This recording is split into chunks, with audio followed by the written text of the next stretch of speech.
morning to everyone present here, esteemed guests on the desk, respected faculty and dear students.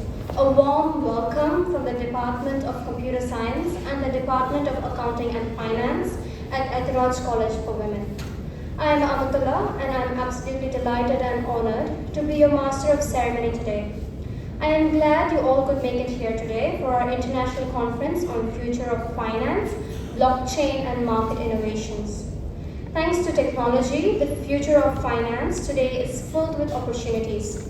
As emerging professionals in both of these fields, being aware of all recent trends is not just our best bet, but also a step in the right direction. Before we dive in deep and explore all key aspects to this seminar, I request everyone to rise for the Tamil Thai Varthi.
Thank you, girls.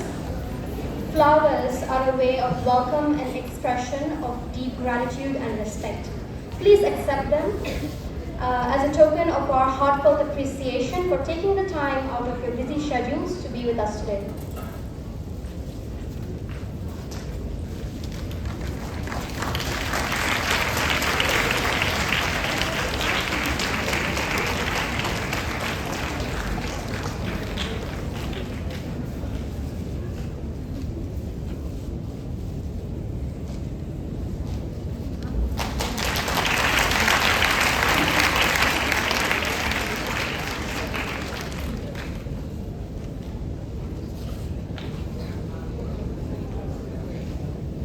I now call upon Madam Jane Nithya, Head of Department of Computer Science, to welcome our guests.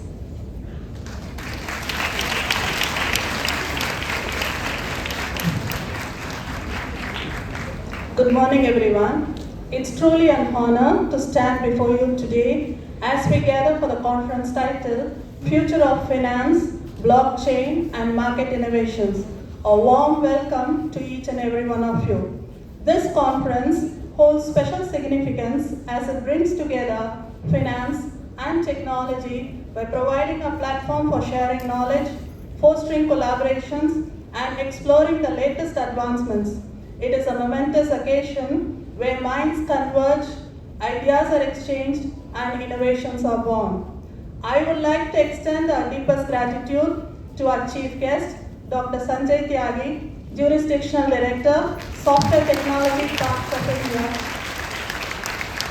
Ministry of Electronics and Information Technology, Government of India, CEO, FinBlue. Your presence will add immense value to our discussions, and we eagerly anticipate the knowledge you will impart during the course of this event. I welcome you, sir. At the helm of Ethiraj College, steering the institution towards academic excellence and holistic development, is our esteemed chairman, Thiru V.M. Muralidharan.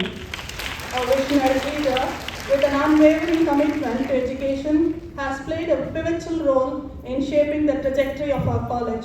His dynamic leadership style is characterized by a rare blend of foresight, compassion, and an unwavering dedication to the betterment of students' lives.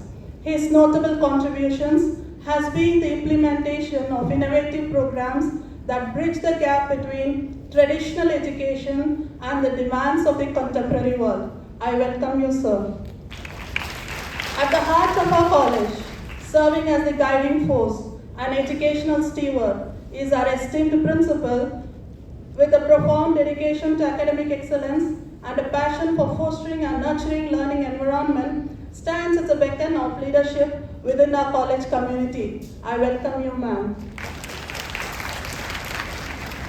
A key figure contributing to academic vibrancy and administrative efficacy is our esteemed Vice Principals, Dr. A.M. Saranya ma'am and Dr. M. Jayanti, Vice Principal Aided and Self-Supporting. I welcome you, ma'am. I also welcome our former Principal in Charge and Vice Principal Aided, Dr. D.B. Usharani, Head and Associate Professor, Department of Economics. I also welcome our senior faculty members who have come to grace this occasion. Next, I welcome the faculty members of both the departments who was instrumental in conducting the conference. To the participants, your enthusiasm and dedication to make this gathering truly exceptional. This is not just an assembly of individuals, it is a community of like-minded professionals united by a common passion and a drive to make the difference. I encourage you to actively participate, ask questions, and contribute your unique perspectives to make this conference a truly enriching experience for everyone involved. Before we dive into the exciting content lined up for today, I want to leave you with a quote that encapsulates the spirit of our gathering. The future of finance is decentralized and blockchain is the catalyst driving this paradigm shift. Once again, I welcome you all. Thank you.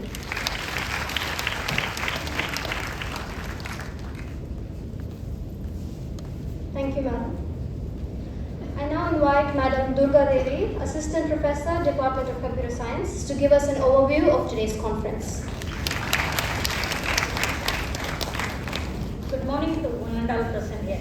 I take immense pleasure in presenting the conference overview. Trade and commerce has been an integral part of human society since its inception. The integration of technology in finance has opened the doors of infinite possibilities and advancements. Blockchain has proved to be one such advancement, which paved the way for secure and transparent trading in a digitalized financial market. The international conference jointly organized by the Department of Computer Science and the Department of Accounting and Finance on the topic Future of Finance, Blockchain and Market Innovations aims to explore the future of the nexus of technology and finance, shares ideas and envision a financial world that embraces innovation, inclusivity and sustainability. Like Charles Darwin once said, it is not the strongest, nor the most intelligent, but the most responsive to change who survive. It is essential to gain knowledge and adapt to the changing realm of fintech. I am delighted to introduce the technical session to be held as part of the conference. The first technical session, Blockchain in Finance by Mr. Jabran Siddiq, founder and CEO, Zaria Investment Company, will help the participant gain industry-specific knowledge on blockchain and learn how to leverage its opportunities. The second technical session by Mr. T. Vinod Sendil, Managing Director and CTO, emphasizes on the importance of cybersecurity and evolving AI technology, and will enlighten the participants to know more about security in technology. The third session, AI in Finance by Mr. Lavan Lokesh Bharani, founder and trainer, PGI, delves into AI's roles in finance, its applications, and the benefits it offers. The fourth and final session of the day, Ethical Issues in Finance, delivered by Ms. C. Navina Martin, Internal Audit Manager, Commonwealth Bank, Australia, aims to address how ethical dilemma is pivotal for fostering a sustainable and trustworthy financial environment. These insightful sessions will equip the participant with practical knowledge and how to navigate through the world of financial technology. The fundamental aim of the conference is to make fintech more accessible and inclusive by creating an understanding of the broad topic of fintech and blockchain. Thank you.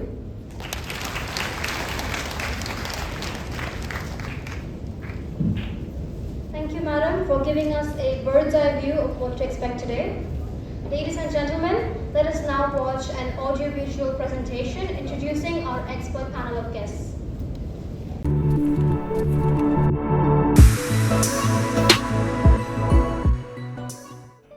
Thiru V. M. Muralidharan is a visionary educationist and IT veteran. He is the Chief Operating Officer of Bahman Cybertech Group, the Chairman of Alert NGO, member of Gardening Council at National Agro Foundation, Independent Director at Matrix Business Services, Non-Executive Director at Tkion India, and serves as the Chairman of Ethiraj College Trust. He is also an Executive Committee member at the South India Chamber of Commerce and Industry, panel member on Educational Panel, member of the Planning and Development Committee at University of Madras, and a charter member at TIE Chennai. Muralidharan Sir is not merely a name associated with our organization. It is the synonym of unwavering commitment to excellence. He received the Edupreneur Award by Raindrops in 2015, Eminent Educationist Award at the Indigo American Education Summit 2016, and the Vocational Excellence Award by the Rotary Club of Chennai in 2017 for his contribution to the cause of women literacy. We welcome the driving force behind our success, the visionary leader, our chairman, Thiru V. M. Muralidharan, to the International Conference on Future of Finance, Blockchain and Market Innovations. Thank you, sir, for graciously accepting our invitation to deliver the presidential address. We are delighted to welcome the chief guest for the day, Mr. Sanjay Tyagi.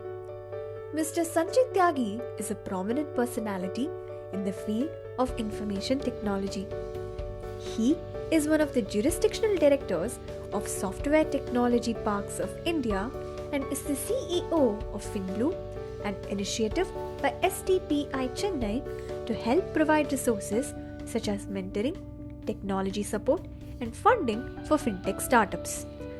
As a founder officer of STPI, he has over 25 years of experience in consulting, strategy development, policy formulation, evaluation and performance management, budgeting and resource mobilization, etc. in vision mode implementation of projects. He has undertaken several assignments of national and strategic importance. He has shared his insights on various topics such as building tomorrow's financial services and transformative power of infrastructure on platforms like BFSI Leaders Summit. Ethiraj family welcomes you, sir. I'd like to invite Thiru V. M. Muralidharan, Chairman of the Ethiraj College Trust, to deliver the presidential address.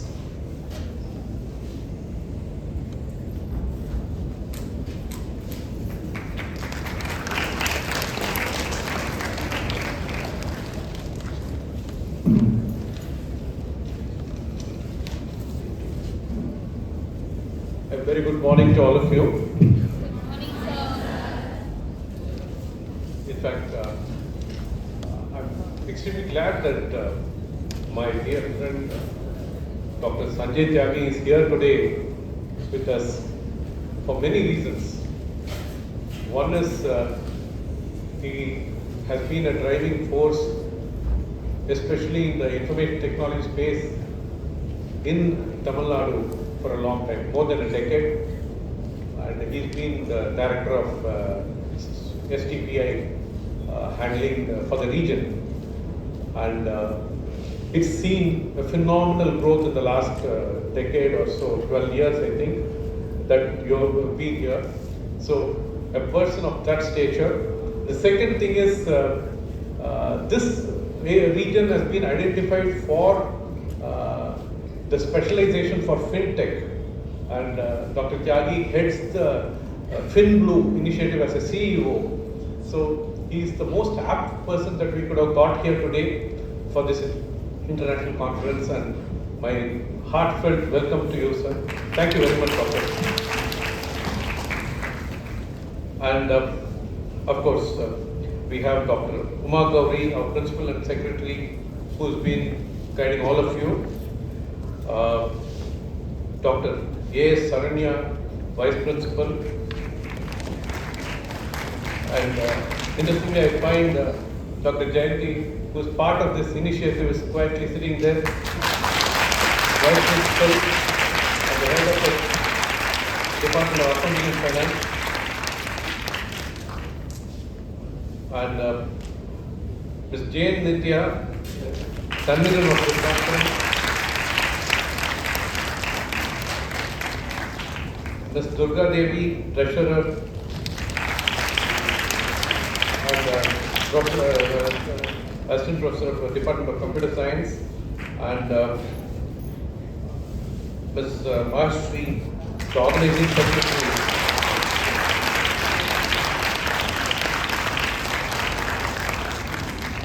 And all the faculty members who are here today supporting this initiative. And special welcome to Dr. P. Usharani ma'am, the former principal in charge and vice principal, and Dr. V. Shanti, college committee member. And also my special welcome to Mr. Gokul Krishnan, additional director of STPI.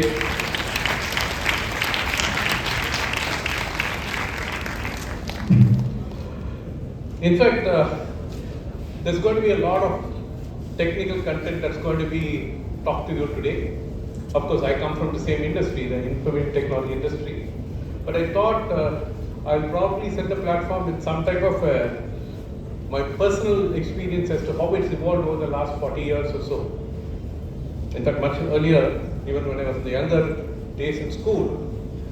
I remember when I used to go with my father. My father was a banker. He was working with Grindlays. And those days, a few MNCs were there, Citibank, Grindlays, and so on. And beyond that, everything was a typical nationalized bank. And when you go to any bank, it used to be like there will be a few counters, and when you go, the type of time that it used to take.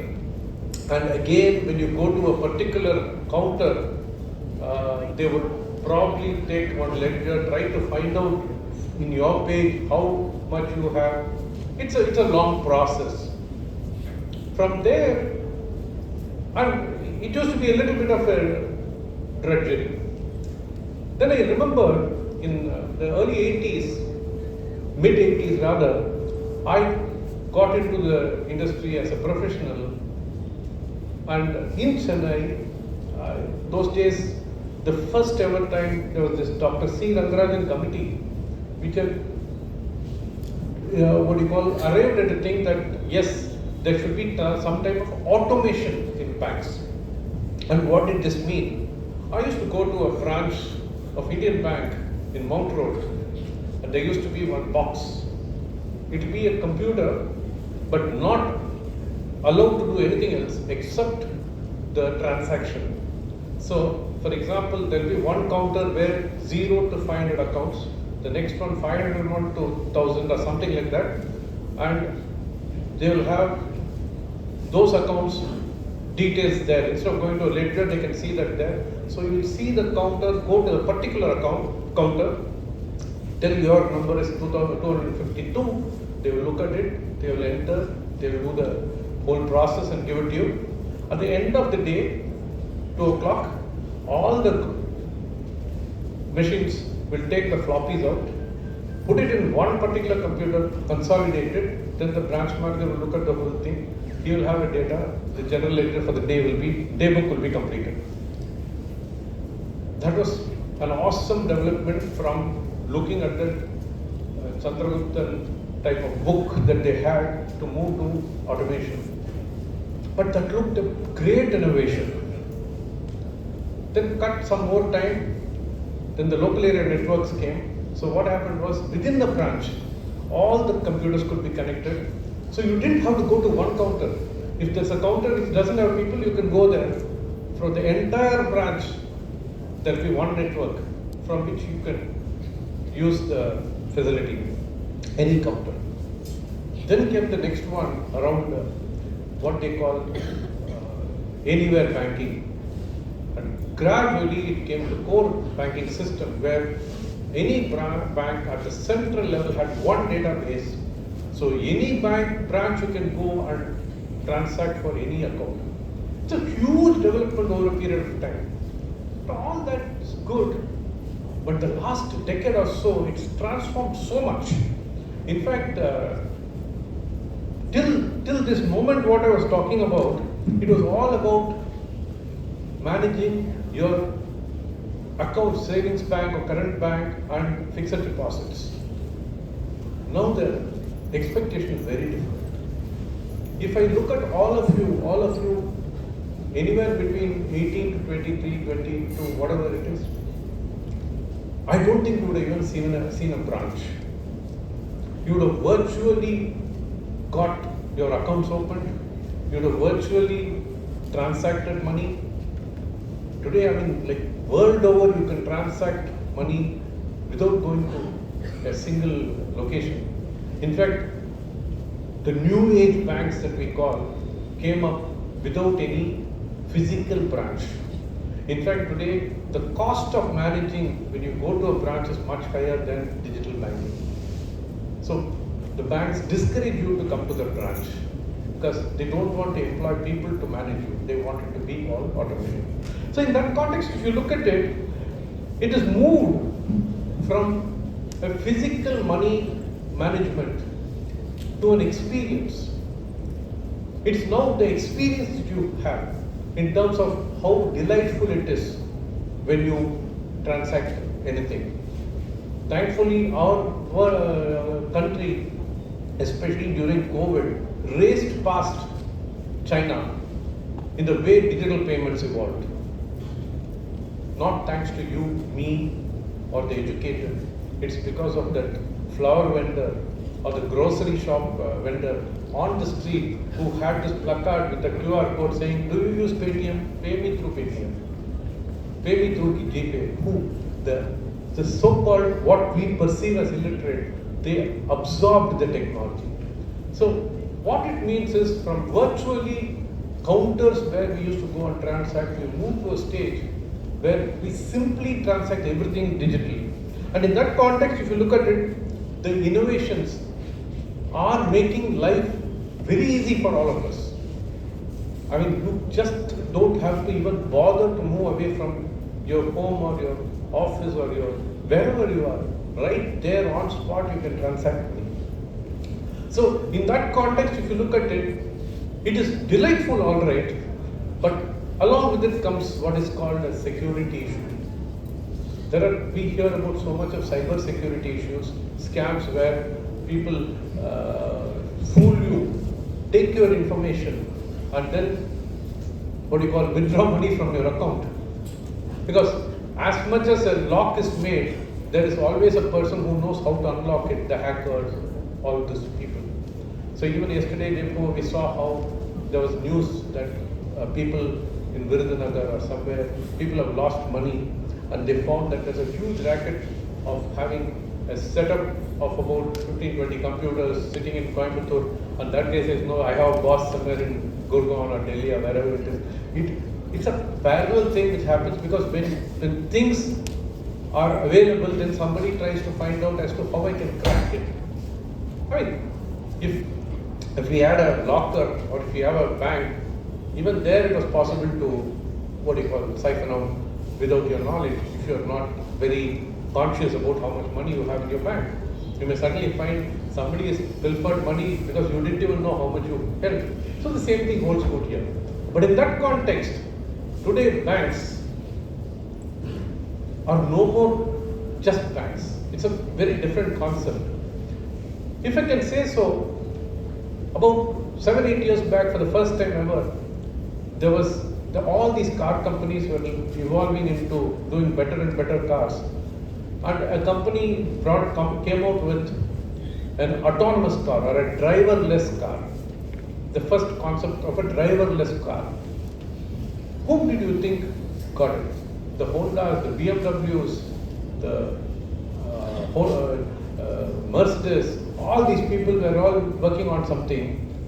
The competition was not from any of these car names. It is from Google. Google came out with the first autonomous car, which means the technology company brought it. A similar thing is happening right now.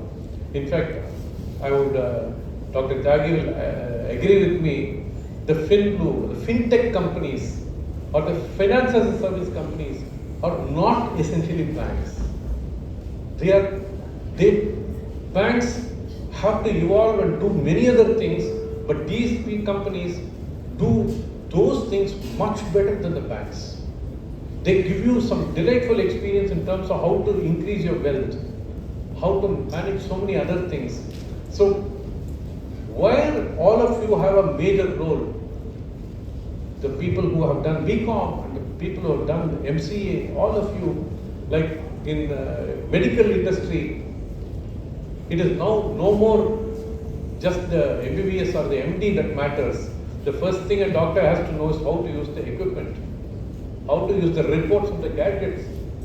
In fact, many people go all the way to the companies to learn how to use gadgets, because a doctor cannot just say, I know how to diagnose without using gadgets, which means there is an integration of the medical profession with the engineering profession. Okay, similarly here the finance knowledge is very important, but integrating with the tech is extremely important. That is the FinTech initiative, and blockchain is at the forefront of all of that right now. So in that context, I think the opportunity in front of you in the near future is extremely high with the type of exposure that you are getting, and I'm sure today's conference will have is having speakers, I could see the list, who are all going to speak about the opportunities and the way you can look for your career in this particular area. So in that context, I'm very glad that this conference has been organized by our accounting and finance and the MCA and the computer science departments. So my best wishes to all of you, and I look forward to all of you becoming successful in your profession. Thank you very much. May God bless you.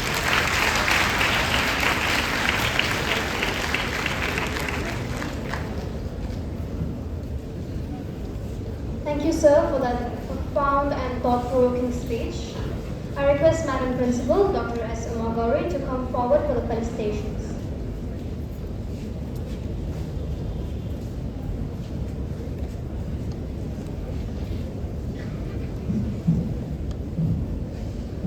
A very good morning to one and all present here. It's my pleasure and privilege to welcome our esteemed chief guest of today's international conference, Dr. Sanjay Tyagi, Jurisdictional Director, Software Technology Parks of India, Ministry of Electronics and Information Technology, Government of India, CEO, FinBlue, and our respected chairman, Thiru V.M. Muralidharan sir, the vice principals, Dr. A.S. Saranya ma'am, and Dr. Jayanti ma'am from the self-supporting, our former principal in charge, Dr. Usha Rani ma'am, Dr. Usha Priya, former vice principal self-supporting, the head of the Department of Computer Science, Dr. Jain, the head of the Department of Accounts and Finance, Dr. Jayanti,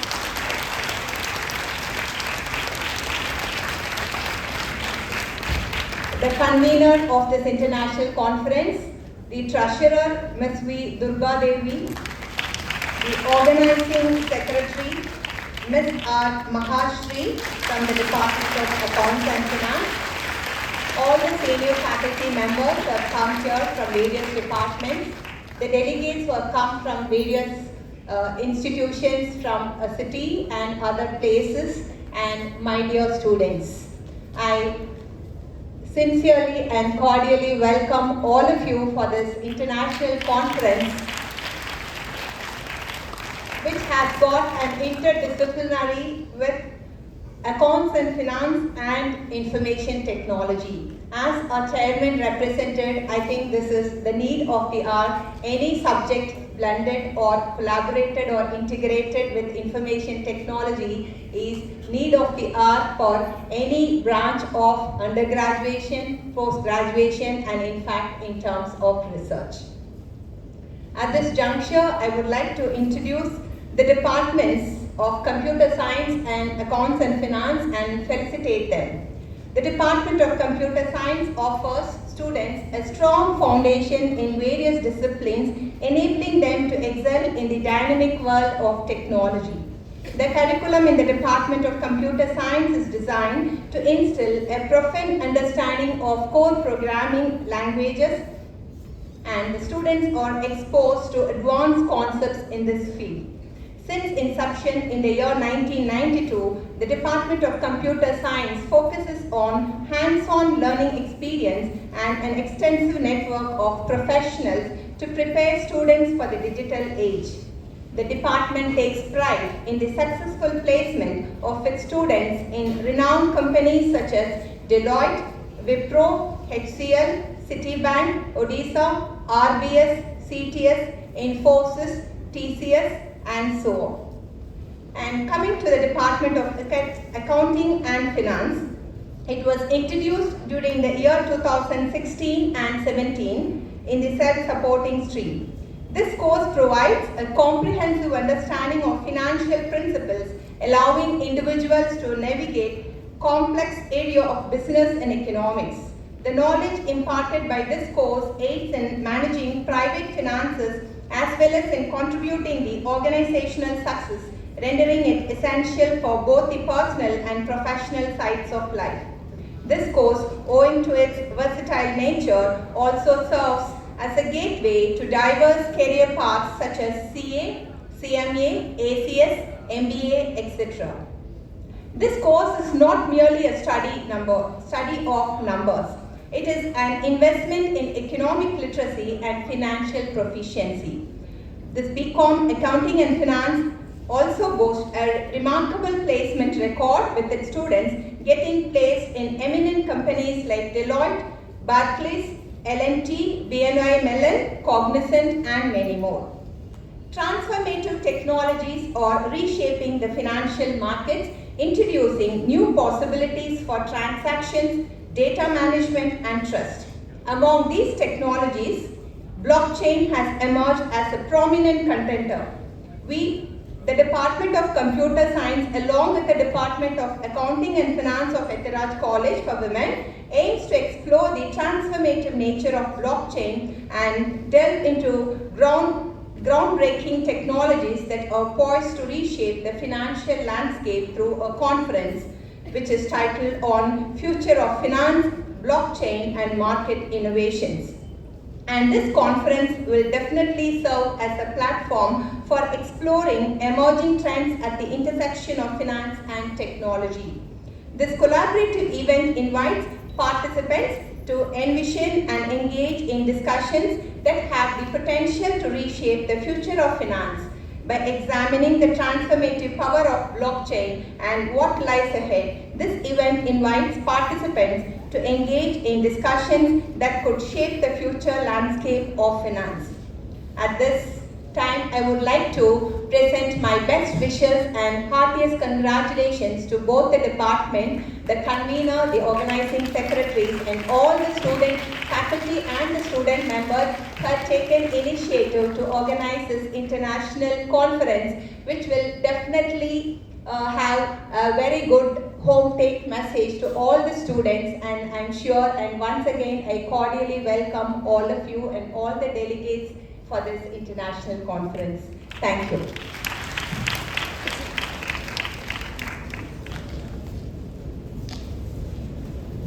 Thank you, madam. It is always a privilege and a pleasure to listen to you.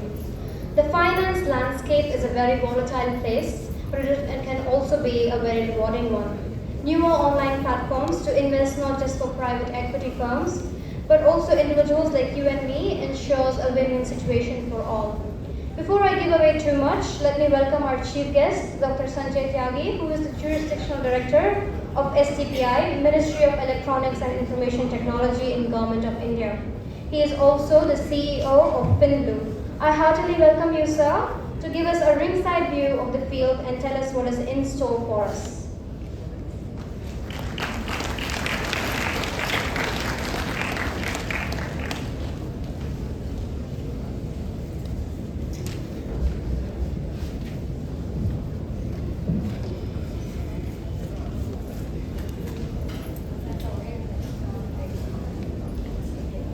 Mr. V.N. Muralidharan, Chairman, Ethiraj College Trust, and the Chairman of the Urban Cybertech. Dr. S. Uma Gauri, Principal and the Secretary, Ethiraj College for Women. Dr. A.S. Saranya, Vice Principal. Dr. Jayanti, Head of the Accounts and Finance. Ms. Durga Devi, Treasurer, Assistant Professor of Department of Computer Science.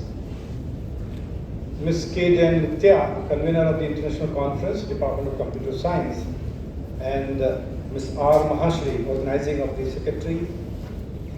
Secretary and Assistant Professor, Department of Accounting and Finances. Formidable ladies and very few gentlemen. Very good morning to all of you. Yeah.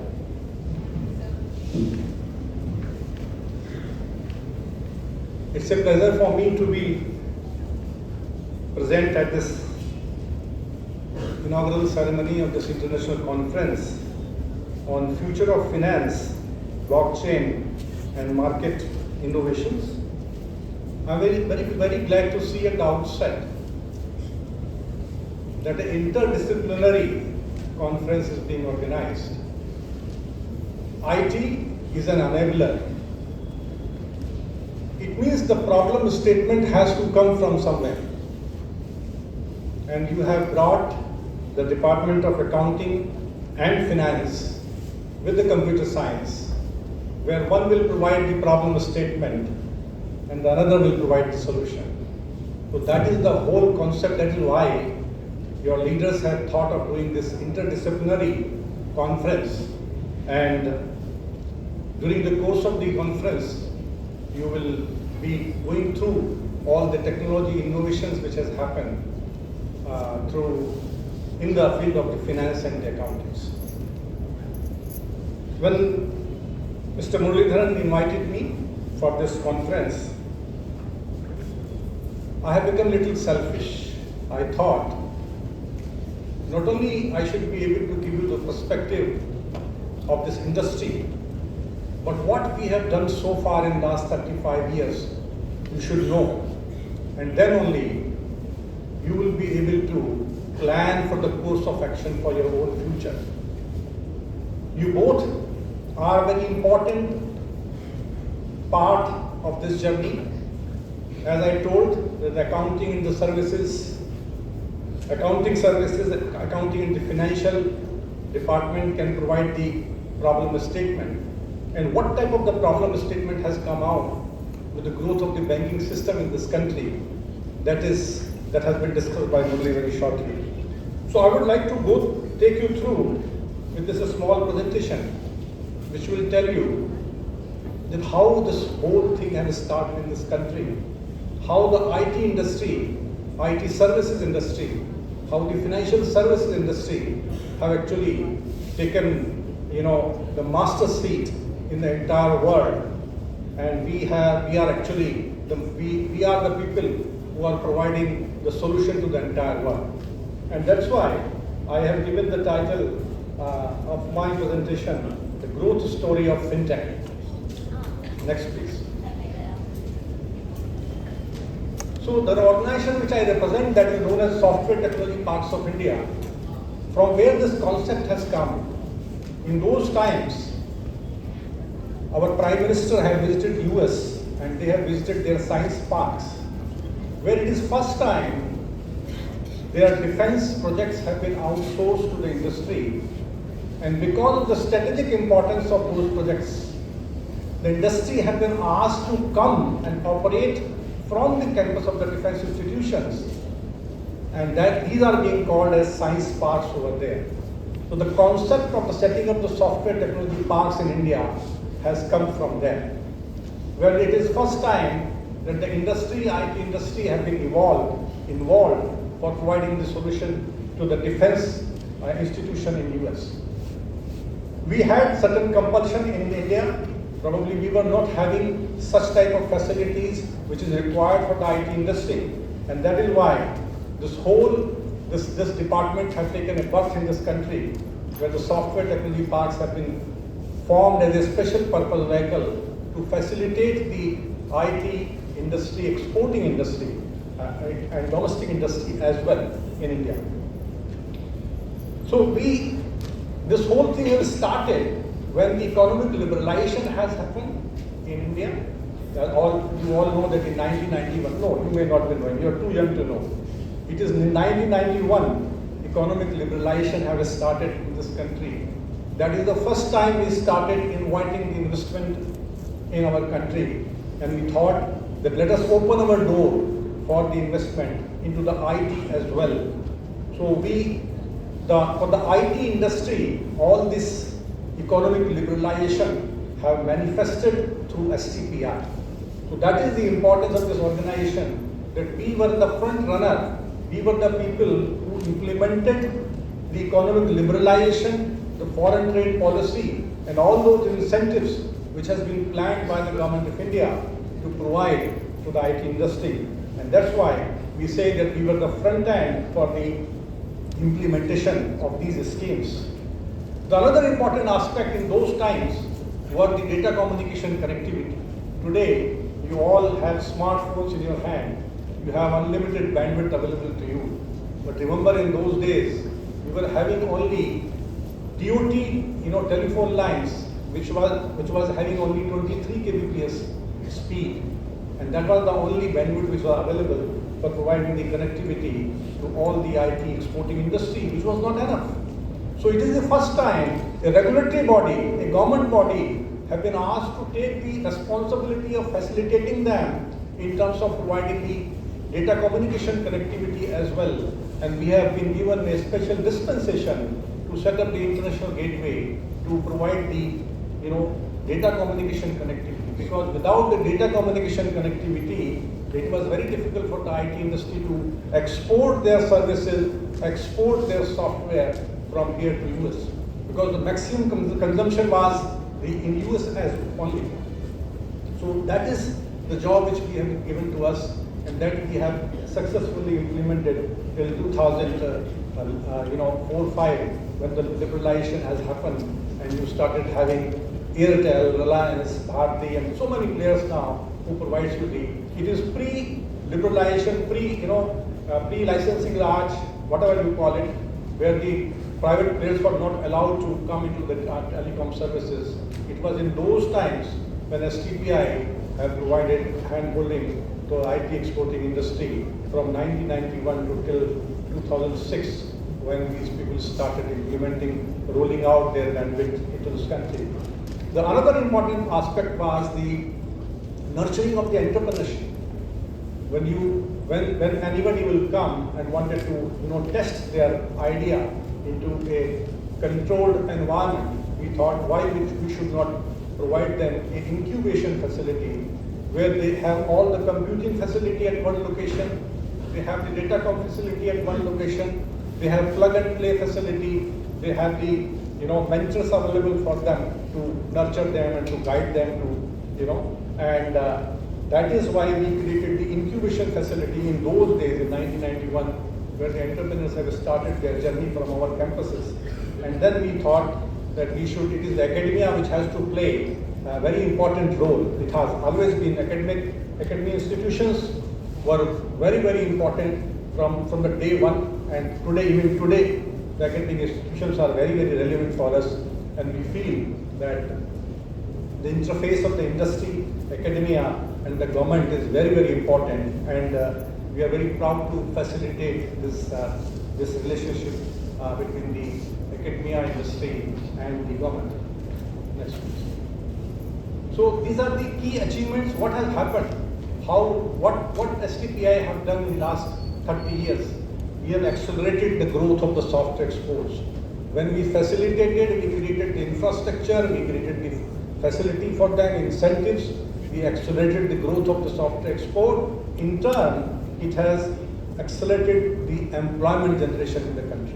You all know that for one IT job, there are two, ancillary jobs are being created. So we have facilitated the IT employment in this country, and then this has become automatically a vehicle for the uniform regional development.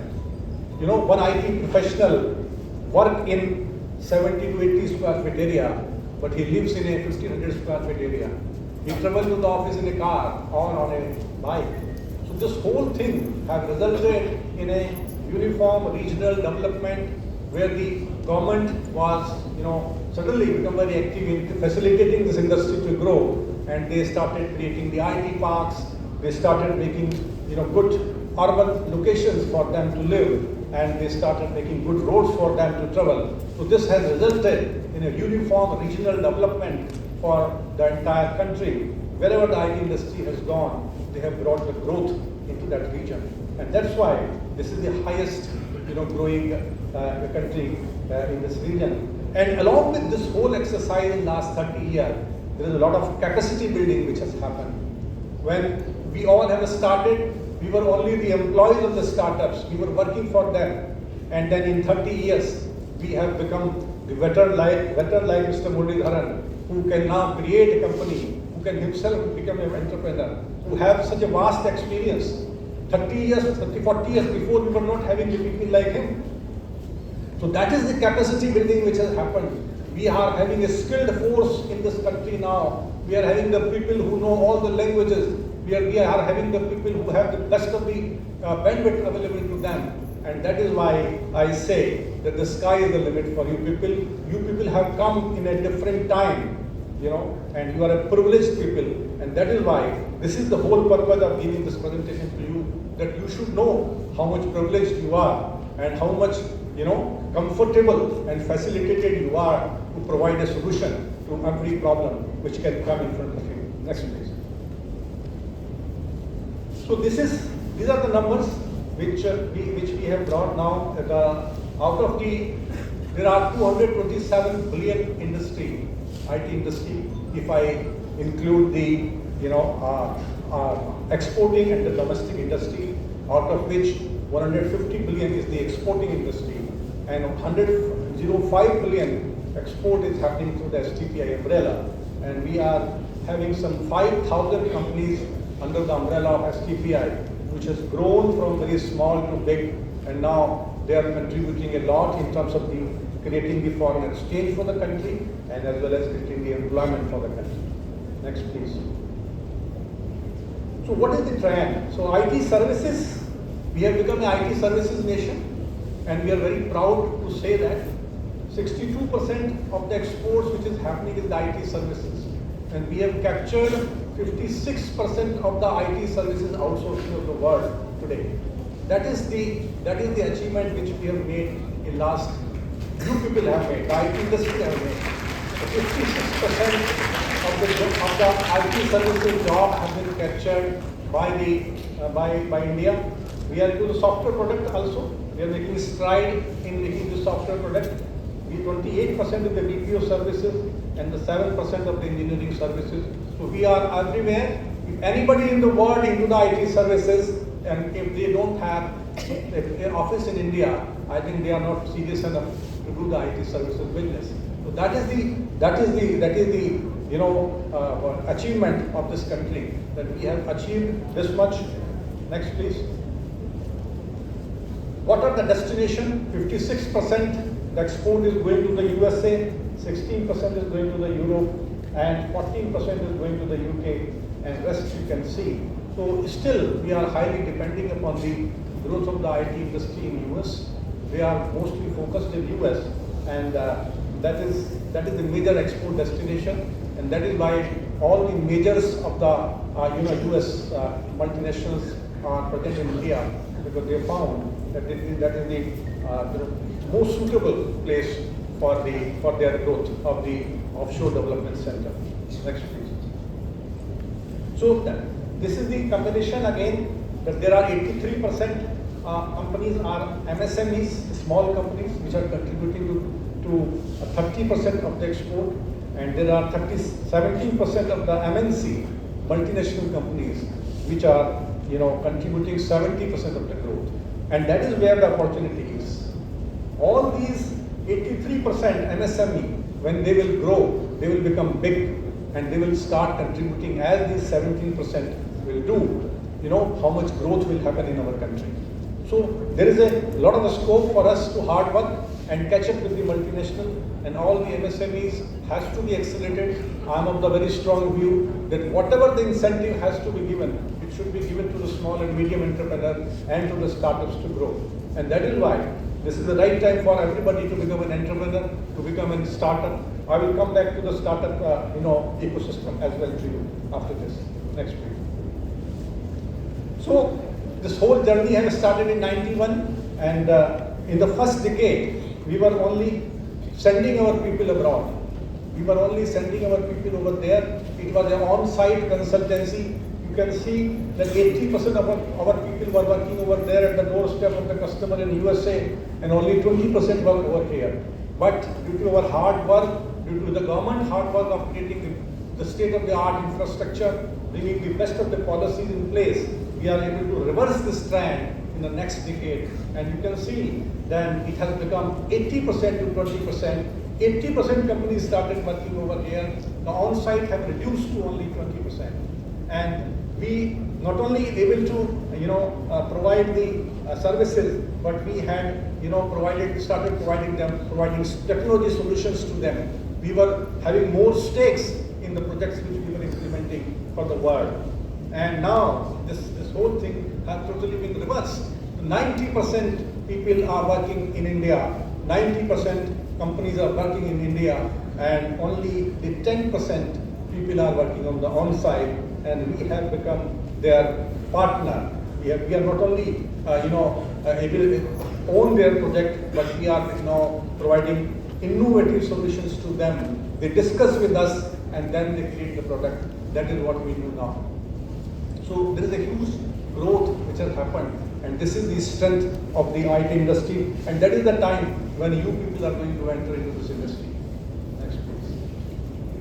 So startup ecosystem. Next please.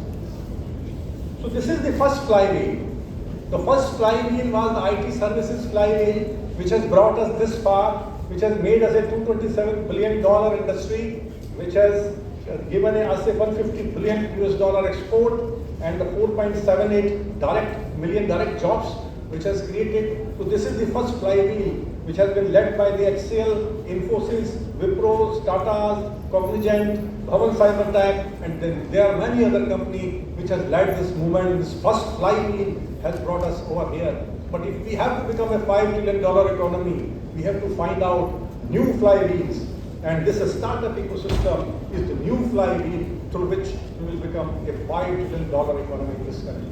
And that is why I am saying that you are the people which are privileged people, when they are coming into this era, when we are having almost 1 lakh startups, in our country. They have already registered with us, and we are now thinking, being the government of India, we are only thinking now how to facilitate these startups to become a product nation.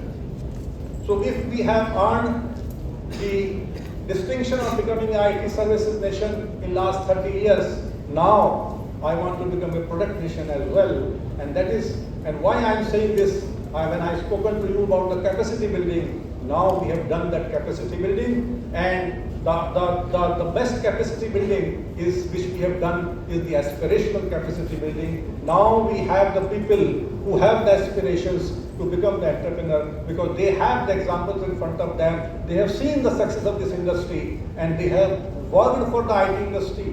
They are these people who have provided the solution. Now they themselves have the dream to become the entrepreneur.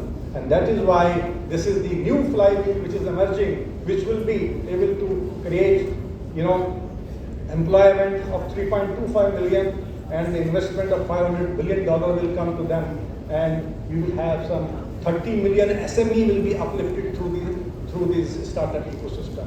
So that is how this is the new flywheel which is coming up for making us a new India, a new technologically advanced India, a new product nation. Why we should be a product nation? Very little example I will give you. If you see now this whole thing has started even manufacturing in India, but the IP plays a very important role into any product, and the maximum revenue flows to the country which holds the IP, intellectual property, right? So we were During the course of IT services journey, we could not create enough IP. The IP has been created by the US, and there is only 30% or 40% of the entire cost of a mobile which goes into the IT services, supply chain and manufacturing as well. So we are only having a share of the 40% of this entire pie. Now we have our eyes to have our share on that 60% pie as well. When we will become a startup, we will have our own IP, we will fight it in our own country, and we will become our own entrepreneur. We will be able to create that product. And that is the dream which we people are seeing today. And this is the best time because we have achieved something. We can show to the world that we can do it. And that is why we feel that this is the right time to nurture the startup ecosystem in our country. Next, please. So how this fintech disruption has happened? It has happened because we are the entire country. We had because of the creation of this foundational fintech stack. This is the biggest collaboration between the industry and the government has happened in the entire world when we created our own fintech stack. Now we have a trusted identity in the form of Aadhaar in place. We have trusted data and data exchanges in place. We have trusted consent layer through eKYC authentication. We have trusted interoperable, scalable payment platforms. And then above all, we have this giant trinity in place. And that's how this fintech is booming in our country. This is the framework which has enabled the fintech disruption in our country, and now you can see every one of you can operate, you can use some app to make the payment from your mobile, and UPI is the base of that, and so many such platform is being approved, and tested on these online platform enabled by these India stack. Next, please. So this is the success of the India stack. You can see 1.38 billion Aadhaar, I think 83.75 billion transactions, and worth of 139.21 trillion rupees worth of the UPI transactions are happening in our country. We are having eKYC authentication of 17.29 billion, and this has disrupted the whole thing. And that's how you can see that the fintech is progressing so much in this country, and transactions have become so simple. Now it is going to the bank and signing a check is more costly than through OTP and you transact the money. Net banking is so cheap for it. So from 1 rupee to 10 paisa, that is the cost of one transaction has come down in this country now, and that is the huge saving. And that is how we have the whole of finances available for the sector now. Next please. So STPI have always been nurturing the entrepreneurship in this country. We have started, there is no new paradigm of the emerging technologies are happening, whether it is blockchain, whether it is AR, VR, whether it is IoT, whether it is fintech, whether it is artificial intelligence. We thought that we should be equipped to provide support to the young entrepreneur, and that's why we started creating Center of Entrepreneurship in this state, in this country. And because of the legacy of the state of Tamil Nadu, who has become a financial services hub in the world, which has become a SaaS capital of the world, we thought that the best location for setting up a Center of Entrepreneurship in fintech is in Chennai. And then that's why you all are privileged today that the Center of Entrepreneurship for fintech for the entire country have been set up in Chennai, and we are inviting the startups to grow under this umbrella. Next please. Next please. Next please. Yeah. So we call it FinBlue. Why we have given this name FinBlue? Fin stands for the finance, and blue color represents unrestricted, unabated growth. And that is why we have chosen the FinBlue is the name of this fintech, where the fintech startups will grow uninhibited, and unrestricted growth of these startups will happen. And that is why this name has been given. This is a joint initiative of the Government of India and the Government of Tamil Nadu. This has been funded by both the, we are also funded by the BNY Mellon. They have also given some CSR fund to us. Next, please. So, as you all know, I have already discussed all these things, that though this technology landscape in the financial domain is happening very fast, but we still have to address certain challenges of the security and scale. And we feel that for address these challenges, we have to do the R&D, we have to provide a real-time environment to them. We have to create a real-time environment where these products can be tested. And as you know, all these financial institutions are highly regulated, so they are not able to provide the access to the fintech startups for testing their products. So we thought that why we should not, create a sandbox where all these tools can be collated, all these APIs can be brought together, and you people can create a fintech product and test it into the real-time environment before going to the market. So that is the whole concept behind creating the Center of Entrepreneurship in Fintech. We created a sandbox where we are right now having, I will come to that, so many APIs and the tools which are available over there. Next, please. So to provide, that is the objective of this, to provide resources in terms of the mentoring, technological support and funding, to augment the existing innovative ecosystem, and to develop technology application solutions for this industry. That is the objective. Next, please. So this is the 360-degree, building blocks of the film. We are having a sandbox. We are providing them infrastructure support in terms of the incubation facility, mentoring, marketing, and the funding and the investment and the benchmarking. So that is what we provide to all of them. If you create a fintech product, you want to come to us, all these things will be available to you. Next, please. So this is being done. So this we have done with the association with the industry. We have been asked by the Government of India that industry veteran should be the chief mentor of that. So we have taken a mentor from the industry, and we are implementing this whole program under this, 6 pillars, which I will elaborate in the next slides. So these are the 6 pillars for the operationalization of the Fintech Center of Entrepreneurship. Next, please. So understanding and how we started. We thought that when we have to start a new Center of Entrepreneurship, let us discuss with the entire ecosystem that how it can be done. Let us call the industry, let us call the startups, let us call the people who provide us the problem statements, and have a workshop with them and discuss with them that how we can implement them. And then when we found out, because understanding the buyer's need, which is the first player, automatically become an opportunity for a fintech startup, right? So when we talk to them that what do you want, they have elaborated these 8-9 things which they wanted from the startups, and these are the very few which we have listed over there. There are the many problem statement which has been given by them. Next, please. So we have to, when we started this, we thought we should learn the international practices as well, how to build a national agenda for them, and how to have the partnership with the global fintech hubs.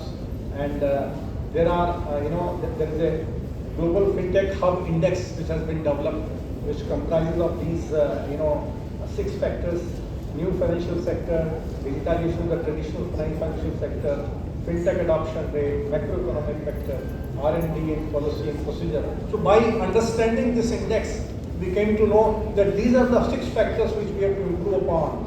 These are the 6 factors which we have to nurture in our country to go up high in the value chain of the global fintech index.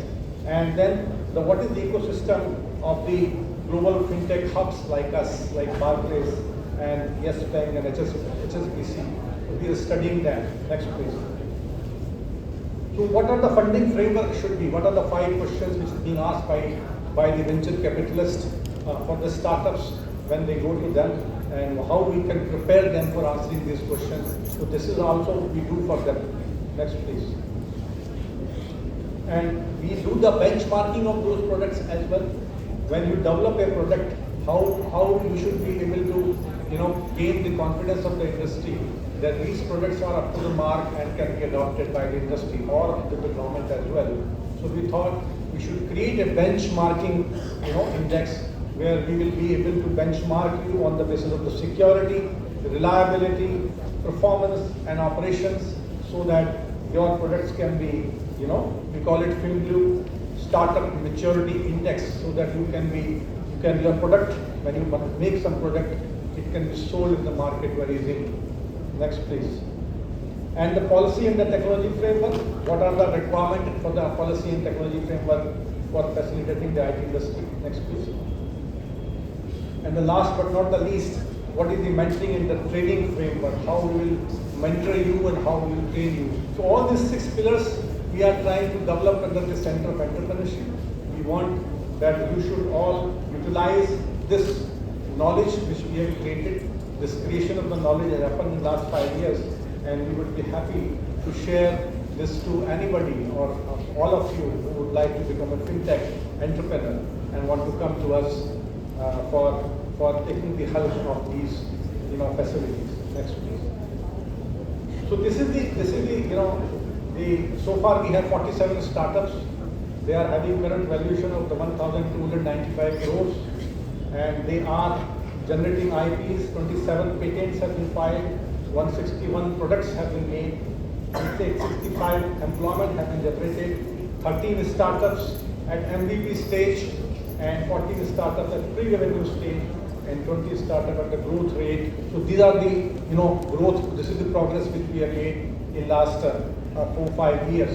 So we are very proud for this achievement, and we feel that now we have a right ecosystem in place where a new fintech startup which have a problem statement, which he feels, he himself is confident that it can provide the solution, they can provide the financial inclusion in our country. They can come to us and we will be able to support them. Next please. So these are the companies which are onboarded. They are to the different domain. Next please. Next please.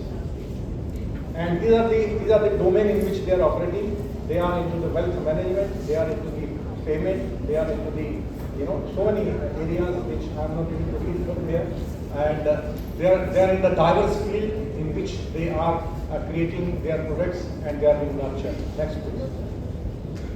We are having a lot of partners, and all these partners are in place, and we are able to provide them the seed funding as well. Up to 25 lakh rupees we provide them. Next please. And we are having an international partner. Fintech, Singapore Fintech Authority have become our partner. Saudi Fintech is our partner, and there are many other, you can see the banks and the academic institutions, IITs, NITs, and major companies are our partner, through which we are able to get the problem statements and able to help our entrepreneurs to develop the product. Next please. So this is the sandbox which we have developed, where we are having all the software tools are in place which you can use. Next please. These are the mentors. Probably very soon I will request Mike to add his name over here, if he will accept to become the mentor for the fintech. So probably he will also be with us very soon. So these are the people who are the mentors of the FinView. Next please. And through the Pitch Fest, you can skip it. Through the Pitch Fest, we are selecting the startups, we invite the applications, and through the various process we select them. And probably one day when you will be participating in this FinTech Pitch Fest, we will be able to take you in through this entire process. Next please. So this is the Pitch Fest 5 is going on. So that is my read today, that we have recently launched our Pitch Fest 5. We are looking for the young entrepreneur in FinTech who is having the solutions they can provide, they can apply into this Pitch Fest which we have recently launched on 15th of December. You all, if you are computer science department, I will request, if you have a young entrepreneur who can develop some product in FinTech, they can apply to this Pitch Fest. You participate into this, and I'm sure that you all will be able to be benefited by this program which is there in your city, and why you should not be benefited by we have a lot of incentive, by the way, for the women entrepreneurs. So we will be able to pass on to you as well. So thank you very much once again. Next please.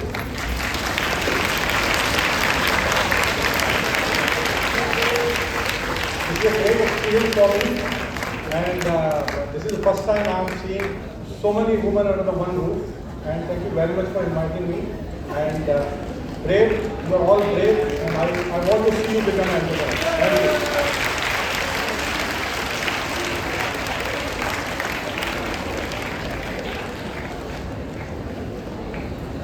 Thank you very much for sharing your wisdom and expertise with us. I'm sure that everyone listening has made a mental note of learning more about finance and technology. Thank you for adding immense value to our conference. I now invite Chairman V.M. Muralidharan to please come and honor our chief guest with a memento, which is a token of our appreciation.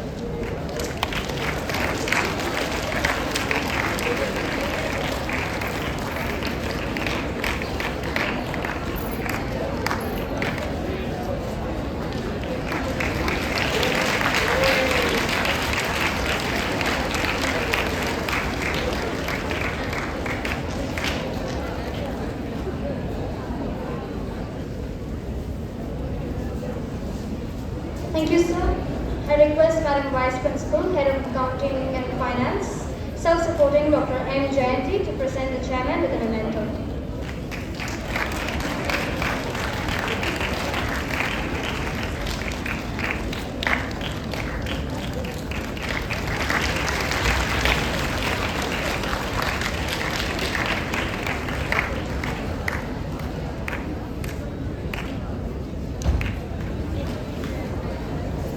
Thank you very much, madam. I would like to now invite Madam R. Mahashri, Assistant Professor, Department of Accounting and Finance, to present the vote of thanks.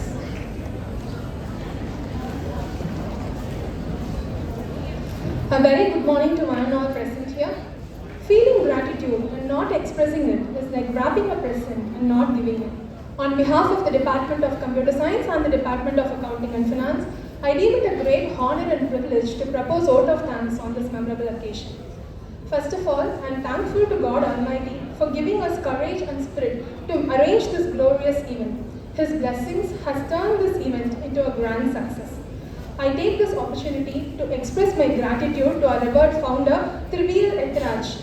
If not for him, we would not be standing here as empowered women in the society. My heartfelt thanks to the distinguished invitees present here, who despite their busy schedule has found the time to grace this occasion. Let me express my heartfelt gratitude to our chief guest for the day, Dr. Sanjay Tyagi, Jurisdictional Director, Software Technology Parks of India, Ministry of Electronics and Information Technology, Government of India, CEO, FinBlue, for graciously accepting our invitation. Thank you so much, sir. Thank you so much for your thought-provoking speech, sir. Thank you for enlightening us with your informative and encouraging speech.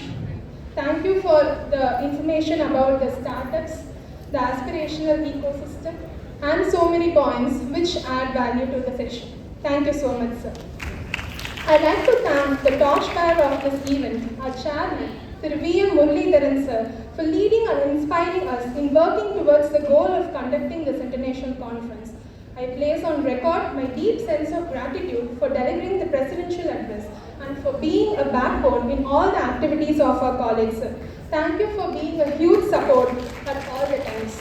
I thank our college management and board of trustees for the support.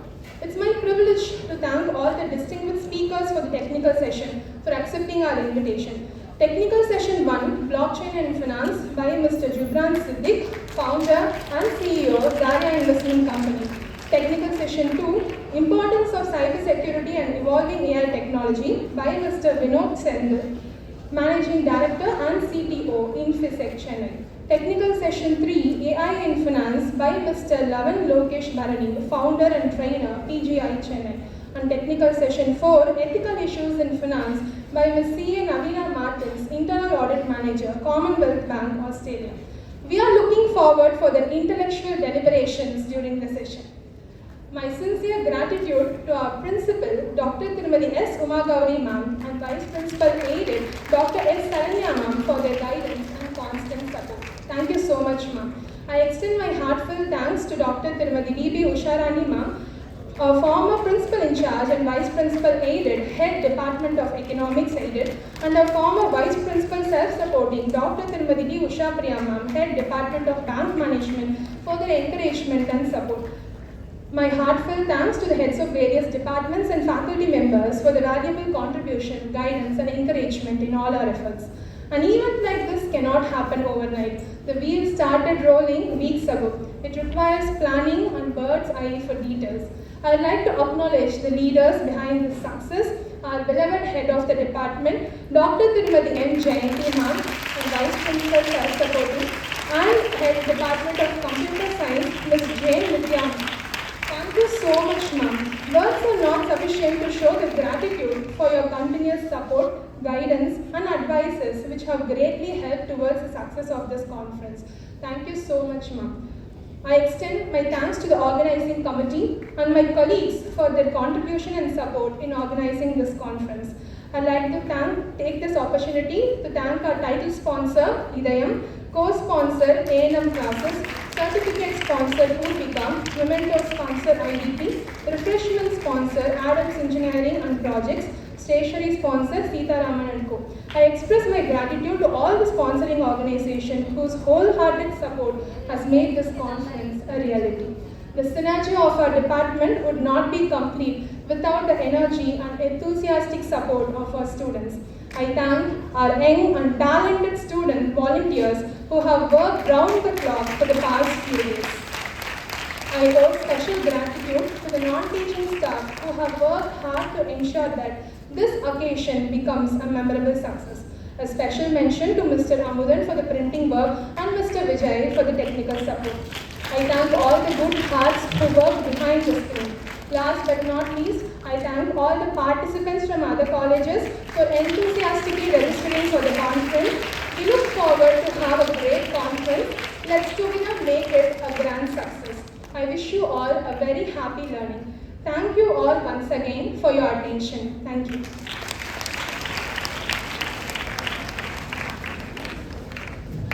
Thank you to you too, madam.